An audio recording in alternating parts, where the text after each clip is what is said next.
Alright, y'all. The big question when it comes to searching for a new car, should you buy new or should you buy used, pre-owned, whatever the cost may be? That's the topic that I want to get to in this video. So, as you may have noticed, ladies and gentlemen, I have recently got this Lexus IS 350, and I've been living it up for almost a month now. I'm literally 3 weeks in my favorite brand new car, actually enjoying the spoils and literally enjoying the moment. You know, you see like the interior leather, you see the interior wood trim, sporty interior, you know, basically like the wood ivory leather that you see up in the seats. Right, Apple CarPlay mainly built in that you see up in here, and yes, we're coming to you live from the Nyack Landing. We're coming from the Nyack area, right where you're able to see the Mario Cuomo Bridge at. But I digress, ladies and gentlemen. Buying a new car versus buying a used car, it comes down to feel. It comes down to your personality. It comes down to what your basic interests are when you are looking for certain needs, when you're looking to buy cars. And to start, we could definitely start off with, what do you need at the moment right now to start? And if you need somewhere to go, and if you're going to and fro, that's definitely dealing with city driving, and you don't want to try and pay an upkeep surcharge for indoor valet parking or indoor city parking, because, some parking garages, they do charge a surcharge if you park with an SUV as comparison if you park with a regular sedan or a coupe or even a motorcycle, right? So that's one factor there. Another factor is, will your body be able to tolerate the ride? Bear with me. Will your body be able to tolerate the ride that the car will bring? How much horsepower are you definitely comfortable with? Because obviously the more horsepower that you're looking to seek in the car, the more pricier it gets. That's another factor as well. If you get it new, obviously it's going to be top dollar. But if it ages and it hasn't been bought yet, obviously the price would depreciate year by year by year, obviously.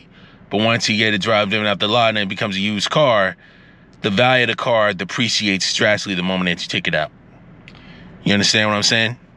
So that's another factor in there too. If you choose to pick that model, you pick it new, are you going to lease it, or are you going to finance it? If you do it a lease, you got to deal with mileage limitations. That's one thing in order to try and make sure that the car is still in good standing, and also make sure that the engine is definitely preserved. That's especially like a huge basic right there.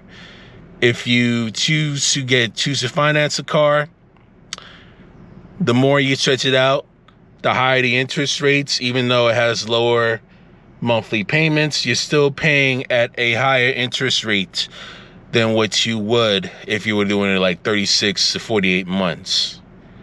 You feel me?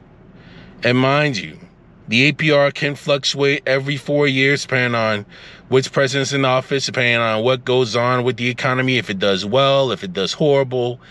It can vary from year to year to year at that particular moment if you choose to finance the car. Now, if you choose to get a used car, right? And if you get a financing, same rules apply. Now, it will definitely be much cheaper if you do that. And as the mileage goes high, the price actually gets a lot cheaper, which could be a steal. But here is the kicker, right? You got to be wary of these phantom cars whenever you actually take the car to maintenance. You don't really have to worry about phantom cars that much if you actually buy it brand new, and especially like the model year to get around that time.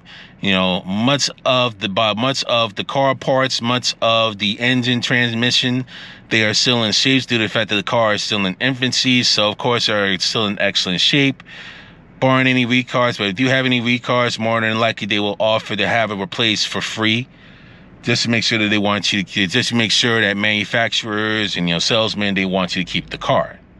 That's something that you just literally keep an eye on. Okay. But when you're 3, 4, 5 years in and most of the warranties start expiring, basically drivetrain warranty, powertrain warranty, transmission warranty, service warranties, you are on your own. And at that point, you got to be doing with labor with oil changes. You got to try and make sure the car is thoroughly maintained so you don't have to worry about any unnecessary repairs you have to do that could take thousands upon thousands more out of your bank account.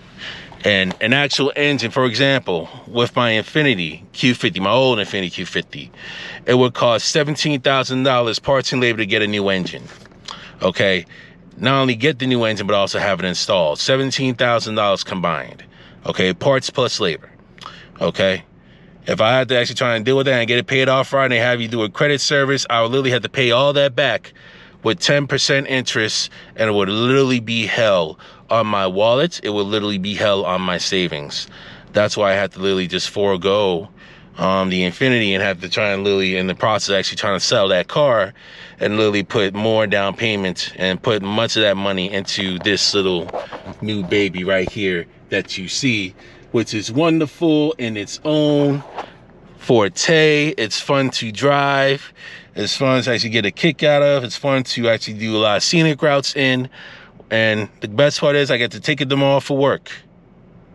But I have to stay in Brooklyn for a while because I got somewhere else to be after work. So I'm gonna really have a very long day ahead of me. But I'll probably maybe doing some editing, definitely around that time to see how well it definitely does work. We'll see. We'll see how things go. But, with that, you may get, like, for instance, for example, you may get a car that's worth about $10,000 to get, but all of a sudden you deal with engine problems or you deal with a timing belt change that could cost you $5,000, $10,000 to mainly repair. Now, everything will be literally boiled up that you have to pay over time whenever you have to replace certain parts like tires, transmission, engine ordeals, engine parts. All of that can literally add up so much so over the years you feel like you're literally buying a brand new car. That's another factor you have to worry about whenever you're getting a new car as well. And I can understand why certain people that you look to buy used cars, whatever lender it is, where it's pre-owned or not, you don't even know if you actually buy it from that respective brand or even private. You don't know if that car is stolen. You don't know if they changed VIN numbers on you. A lot of deception that goes on when dealing with these used cars. You know what I'm saying? That's why, in my opinion, the safest place to actually buy the car normally would be the dealer. But used cars, when selling them off, a whole different story. You're trying to get a bang for your buck. That's why I always say it's very important to make sure you thoroughly take care of your car as best as you can, as much as possible. Make sure you get it thoroughly maintained. Every 5,000 miles, you take it to the dealer or take it to your local shop to make sure that the oil is thoroughly changed at a time to preserve the life of the engine as well as to preserve the life of the transmission. Okay?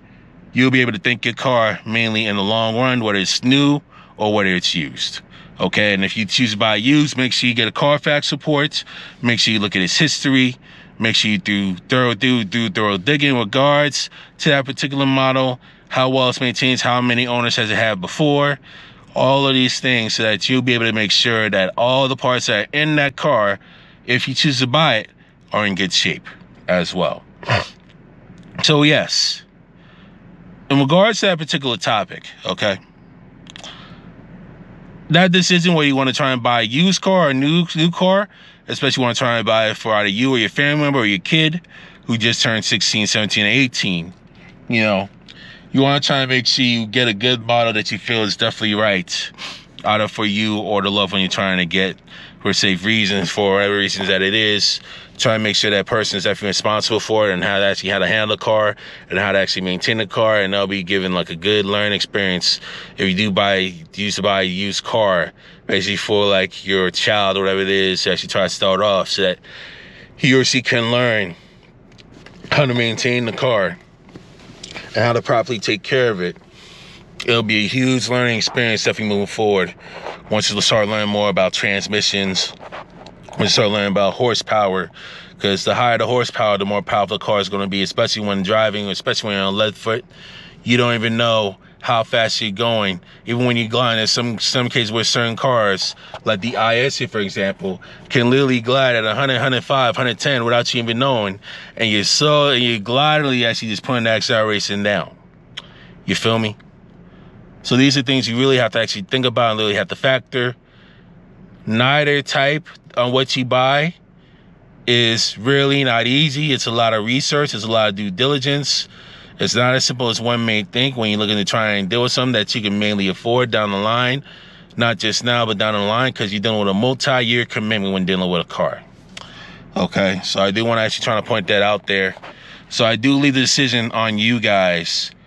What type and what car mainly fits your budget and what mainly gets you in a good mood, that you will actually be in a good commitment to actually try and come by, that you don't have to really feel bias or no remorse for the next 3, 4, 5 years. You know what I'm saying? It all comes down to your preferences. It all comes down to your personality and how you shoot yourself driving at the end of the day. And I'm going to leave it at that, ladies and gentlemen.